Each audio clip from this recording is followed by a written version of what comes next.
2 வகையான திரைப்படங்கள் உண்டு. ஒன்று பணத்தால் மிக பிரம்மாண்டமாக எடுக்கலாம், இன்னொன்று அறிவால் மிக பிரம்மாண்டமாக எடுக்கலாம். இந்த திரைப்படம் அறிவால் மிக பிரம்மாண்டமாக எடுத்த திரைப்படமாக நான் பணம் ஒன்றும் பெரிய வேலை செய்யாது. திரைப்படங்களில் அந்த பணத்தை எப்படி படமாக மாற்றுறதுங்கிற அறிவு எந்த இயக்குனருக்கு இருக்கோ அந்த இயக்குனர் அந்த திரைப்படத்தை மிக பிரம்மாண்டமான திரைப்படமாக கொண்டு.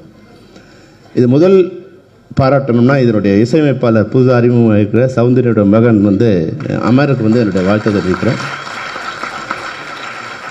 பாடல் காட்சியில் அதாவது ரவிக்குமார் பேச சொல்லிட்டு இருந்தார், காதுக்கு எவ்வளோ இனிமையாக இருக்குது பாருங்கள், லைவ் சவுண்டு கேட்டே ரொம்ப நாள் ஆயிடுச்சு, இப்போ தான் ஒரு லைவ் சவுண்டோட ஒரு பாட்டை போட்டிருக்காங்க அப்படின்னு சொல்லிட்டு இருந்தாங்க. அப்போது அவர் தாளாட்டுற மாதிரியான ஒரு இனிமையான ஒரு பாடலாக இருந்தது. ஆனால் ரீ ரெக்கார்டிங்கில் இளையராஜா சர்வர் மிரட்டியிருக்கீங்க நீங்கள். அதை ரீ ரெக்கார்டிங் நீங்கள் பண்ணீங்களா? ட்ரெய்லரோட ரீ ரெக்கார்டிங் பிரம்மாண்டமாக இருந்தது. உண்மையிலே ஒரு பயமுறுத்துகிற மாதிரி இருந்தது இந்த ரீ ரெக்கார்டிங்.